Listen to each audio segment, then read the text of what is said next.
Alright, so I'm going to talk a little bit about trigger manipulation. This is like the big shooter. So, what you want to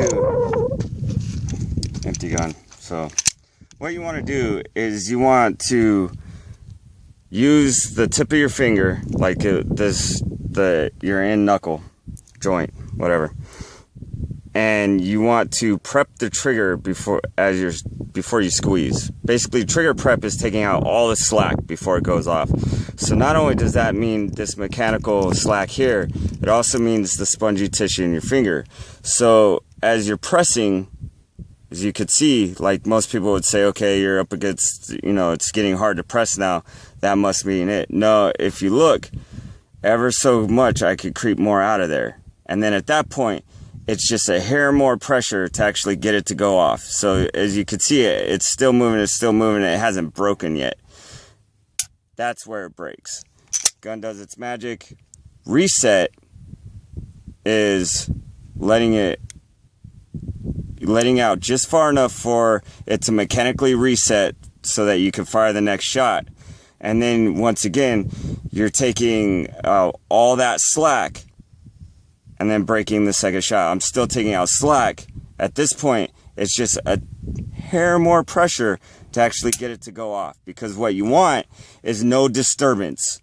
You don't want this gun moving in any direction at all due to your manipulation of the trigger. So a lot of people, what they're doing is they do a couple things. One, they use too much pressure and it jerks this way, or it'll jerk down like this, or they pull it this way, or another thing they'll do is they'll slap the trigger and they'll be doing this. Every time you break contact with this trigger and have to reestablish it, you're moving the gun a hair this way, hair that way, whatever. So basically at this point I'm just going to demonstrate. We're at 5 yards.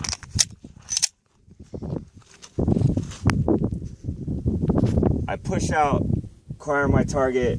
At this point, I'm prepping. I'm taking out all that slack, and it just breaks. I'm only applying enough pressure for it to actually go off. At this point, I let it out just enough to reset it, and I take out that slack, and it goes off. And I let it out, take out that slack, and it goes off.